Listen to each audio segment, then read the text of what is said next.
At times it can look more like a police station than a hospital ward. It's often like this in Resus on a Friday night.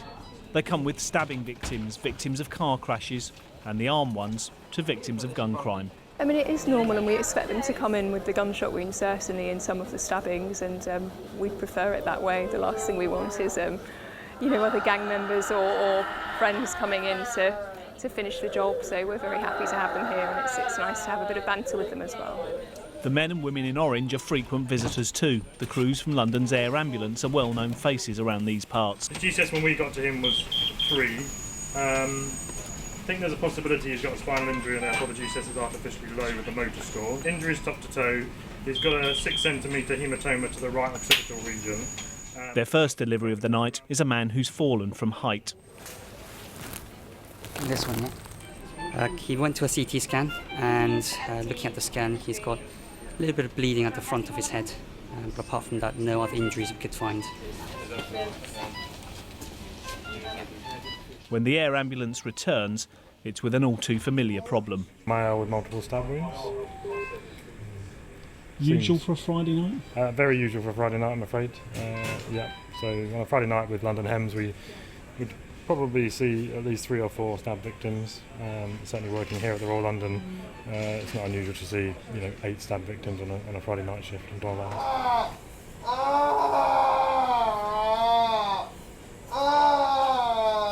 We have a young man who's been stabbed at his back and his limbs as well, upper limbs, who is obviously really frightened that that's happened to him and is quite vocal because of that. We're just going to have a little look down here, okay, just to make sure there's no wounds that we've missed, and then we'll have a look at your back. The young man has a number of stab wounds.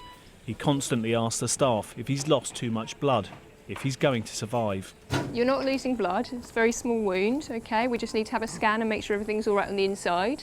But your blood pressure's fine, your heart rate's fine, we're very happy with you. You're going to be all right, okay? Abdomen stab wounds coming in, 3 stabs to abdomen. Another multiple stabbing, chest and abdomen we think, but we're more concerned because the heart rate is very high, so it's 145, 150. And it might just be because this patient's frightened or, they've been running from their assailant, but it might also be because they've lost blood. So that's what we need to be concerned about. The hospital will deal with around 700 stabbings each year and about 100 shootings. It's already been a busy night when another call comes in. Yeah.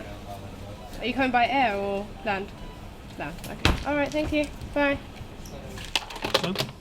Oh, we have a male trauma gunshot to the head. So we're not using this one, excuse me. Okay, patients here, everybody. Hello, this one. Moving all limbs, injuries top to toe, and blood staining around the mouth and the nose. So this gentleman has been shot to the head, and although he was quite awake when the team got to him, he was quite agitated, very, very swollen, kind of prop toes sticking out eyeballs. So they've popped him off to sleep, and they've made some cuts here through the tendons to release the pressure behind his eyeballs, just to help his eyes a little bit. Sorry, this is the code black. He was eventually taken to intensive care. In Resus, the work continues, and Senior Sister Alex Bursey has seen plenty of Friday nights during her time at the Royal London. This has been a busy one, but not a rarity. It's now 25 to 4. I haven't eaten my lunch yet, and it's been one of those nights. It's just been relentless. So relentless from the front door, relentless in this room, so all of our emergency calls, which just means that people are needed everywhere. Yeah, but you love it, do you? Most of the time. I've been here for 5.5 years now, so it's quite a long time to be busy all the time. So there's loads of wonderful things about the job, the people that you look after, the people you work with, and I think most people that work here would say the teamwork is what makes you come back. So we've had an awful night tonight, but we'll all be here again tomorrow night. We'll all thank each other for our hard work and look after each other and kind of get on with it again.